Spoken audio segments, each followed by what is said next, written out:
Welcome to Medcastplus. I'm your host, Dr. Jack Braha. Today we have Dr. Paul Saunders, who's our guest, a cardiothoracic surgeon at Maimonides Medical Center here in Brooklyn. It's our honor to have you here, Dr. Saunders. Welcome to the show. Thanks for having me. So tell us a little bit about yourself and what is your specialty of cardiothoracic surgery? Sure. So I was born and raised in New York City. My mom is from a few blocks away from here. She grew up not far from here in Brooklyn. I did all my medical training here in New York, medical school at Mount Sinai. Then I spent about 9 years at NYU Medical Center learning surgery and cardiac surgery. And then I've been practicing at Maimonides Medical Center doing cardiac surgery since 2011. So cardiothoracic surgery, operating on the heart and the chest. Tell us a little bit of some of the common procedures that you do over at Maimonides. Sure. So we do all manner of cardiac surgery in adults. So most common things we do are bypass operations for people with problems with their coronary arteries. We also do a number of valve operations, aortic, mitral, tricuspid valve operations. So any of the valves inside the heart that are damaged or have issues, we can fix those. And then we do a lot of other things, a lot of newer things we do these days. Some of the things that I'm interested in is surgery on people with failing hearts and putting in mechanical pumps to help those patients. Right. So cardiac surgery, what we used to think of bypass and valve operations, has really expanded itself into some really incredible new technology to help folks with heart disease. I know that one of your passions and one of your expertise is in LVAD, which is a device that folks who have heart failure are using and people who are awaiting heart transplant are using. Could you tell us a little bit about what an LVAD is? Sure. So as I said, one of the things that cardiac surgeons are doing more and more these days, operations that really weren't performed that frequently 10, 15 years ago, is what's called a left ventricular assist device, or an LVAD. And an LVAD simply is a pump that we can sew into the patient's heart. And this is for patients who are really dying of end-stage heart failure. Their hearts can't pump enough blood to their bodies. And the patients will get sicker and sicker, will end up in the hospital for more and more times. Their lungs will fill up with fluid. They will be unable to walk or to lay down flat. So when patients are suffering like this, we all know the best treatment for them is a heart transplant. Unfortunately, heart transplant is not available to all the number of patients who are really suffering with heart failure. So for those patients who really can't get a heart transplant or can't wait for a heart transplant, we use the LVAD, the left ventricular assist device, to basically get them healthier or more stable to get a heart transplant or to live their lives with their LVAD. And essentially what the LVAD is a pump. We sew it into the heart, and it basically assists their own failing hearts by pumping blood more efficiently to the rest of their body. And is this something that's inside the chest or exterior to the body? So it's all in, the pump itself is all inside the chest. It's all inside the heart. They're connected because the pump is a mechanical device that requires electrical power. They basically, patients wear some small batteries on their person throughout the day, but they can go around, they can walk around their neighborhoods, they can travel, they can fly, they can take cruises, all free of the symptoms they had from end-stage heart failure. So you basically are taking patients who years ago were bedbound or homebound because of their heart failure and lack of transplants that were available, and give them the freedom to go out and enjoy their lives with this LVAD device. Exactly. And so this is all being accomplished here locally at Maimonides in Brooklyn, and this is high-tech, newest technology available for folks who have end-stage heart failure.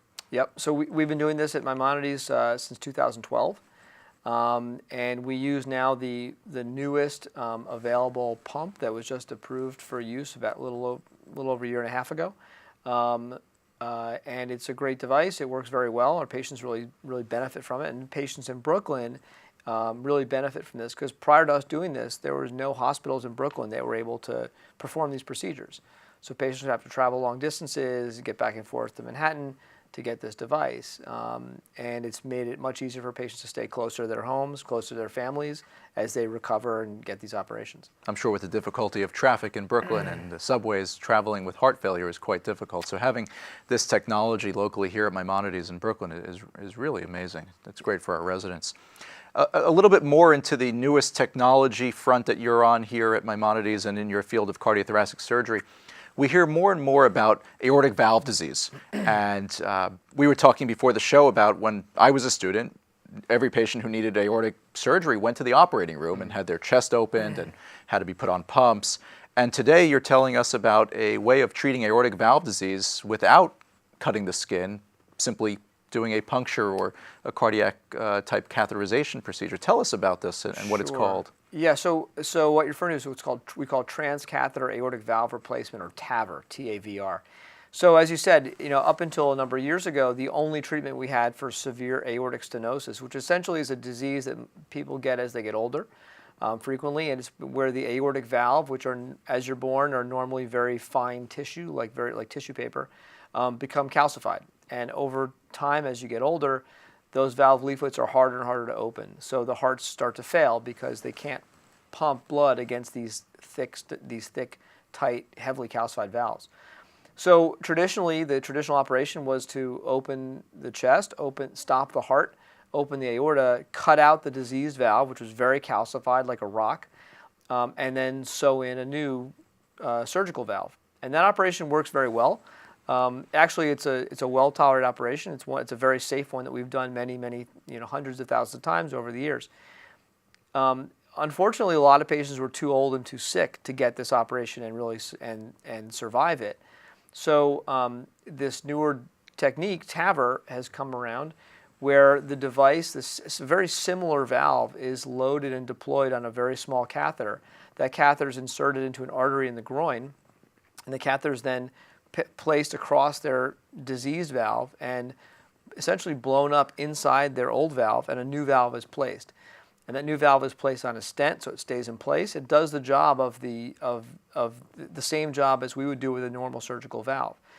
So this procedure has been done more and more frequently on older, sicker patients, and as the device has gotten better and the technology has gotten more refined, we're doing it now on younger and less sick patients with results that are very comparable to our traditional surgical valve replacements. So not only are there options available for the sickest of patients, but now this technology is possibly being applied more and more in younger, less risky True, patients. yeah. Slowly, slowly this has become adopted in the rest of the patient population with aortic stenosis. And for the viewers out there, so they understand how small this is, how big is the catheter that goes through the groin? It's very small. It's about this, I guess, smaller than a Sharpie, highlighter, pen. Yeah, essentially. that's if you want to think incredible. about that. Just incredible. So it's pretty small. Yeah. And it goes in through the artery. And we do this again. We do this like many things we do in heart disease now. We do this as a team, really, with the cardiologists and the cardiac surgeons. So the interventional cardiologists, who are used to doing stents in the heart, and the cardiac surgeons who are used to putting valves in the heart, we really team up and use each of our own expertise with these different fields and work on these together. And that's becoming something that we're doing more and more frequently in lots of different fields in cardiology and cardiac surgery. So tell us a little bit about that teamwork approach at Maimonides. I know that you have cardiothoracic surgery, as you mentioned, one of the top cardiac cath labs. What is the team assembled of when someone comes in, say, with heart failure to speak with you? How many doctors are involved, nurses, technicians? What does the team look like? Sure. So, like lots of different things. So, as you mentioned, heart failure is one area where the cardiac surgeons and the cardiologists work together very closely. So, for our own particular heart failure team, where we see and treat patients who need LVADs or need referrals for transplant, currently we're made up of 2 heart failure cardiologists, so cardiologists who are board certified in heart failure, and 2 cardiac surgeons, myself and my partner, Dr. Greg Crook. And we work together basically to take care of these patients. And the 4 of us, along with we have nurse practitioners who work with us as well too, as are one part of a very large heart failure team, made up again of other physicians, nurses, nurse practitioners, pharmacists, social workers, who really sort of encompass all the different needs of the heart failure patient to keep them healthier, out of the hospital more, in better condition as they get their treatment. The patients who suffer from end-stage heart failure can get referred again for transplant or for an LVAD device.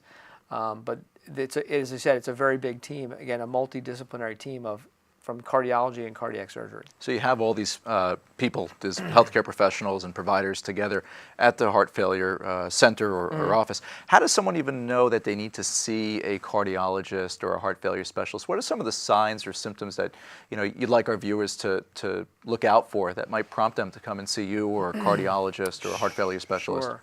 So for things like heart failure, heart failure where the heart is inefficient and is too weak to pump blood to the body, the signs and symptoms we worry about are things like difficulty breathing. A patient who could, in the past, could walk a few blocks without a problem, now can walk only a block before they have to stop and catch their breath. Also, things like leg swelling. The legs are swelling up no matter what they're doing, or low blood pressure. Also, frequently these patients will have difficulty sleeping at night. They won't be able to lay flat. They'll have to sleep up on a bunch of pillows. So patients, those symptoms can be related to a number of different things, but specifically a lot of those symptoms are related to heart failure. So when patients have those heart failure symptoms, we encourage them to speak to their regular medical doctors that are cardiologists to go over these different signs and symptoms. Right, and so once they come in and see you, we talked a lot about surgical procedures, but I imagine that probably not all patients need a surgical procedure. What other methods are there in dealing with heart failure, whether it's diet, medications, or other modifications in someone's life that you're promoting and you're helping support your patients with? Sure, yeah, I mean for patients with heart failure, we work very carefully on diet, on fluid restriction, on watching out for salt, watching what they eat. That's a very big part of it. Other thing is staying in compliance with their medicines. The medical treatment of heart failure has gotten tremendously better over the last number of years. And the medical treatment, we're talking about pills, medications. Pills, medicines, right. So our heart failure cardiologists can do a lot with a lot of the newer medicines out there. For patients who in the past really would suffer tremendously, now they can be helped dramatically by just pills and medicines alone. They can put off things like needing an LVAD or a transplant. So the medical treatment of heart failure, meaning medications, has gotten a lot better over the last number of years. So that's helped patients a lot. So sticking with their treatment from their internists, their regular medical doctors, their cardiologists, their heart failure cardiologists, patients can really benefit a lot from all that sort of thing. And if they already have a primary care doctor, a cardiologist out in the community, but they're looking for another opinion, they're looking for further care, can they just call up and see you? Do they need referrals? How do they find you? Where are you located? Well, we're located at Maimonides Medical Center at the hospital. We have a heart failure clinic. We also see patients in the office. And we can see patients many different ways. A lot of patients come in on their own. A lot of patients are referred by their medical doctors, their cardiologists. And we continue to work with the patient's own doctors and cardiologists, really as a team, to make suggestions to help out with the things we can help out with. But we always we want to make sure the patients stay with the doctors they've been taking care of for a long time. Yeah, that teamwork approach in medicine is as important as ever with subspecialists and sub-subspecialists, doctors who specialize, like you, in very intricate areas to continue to work with the patient's primary doctor, which, as we say always on this show, is one of the most important things, is maintaining a good primary care doctor.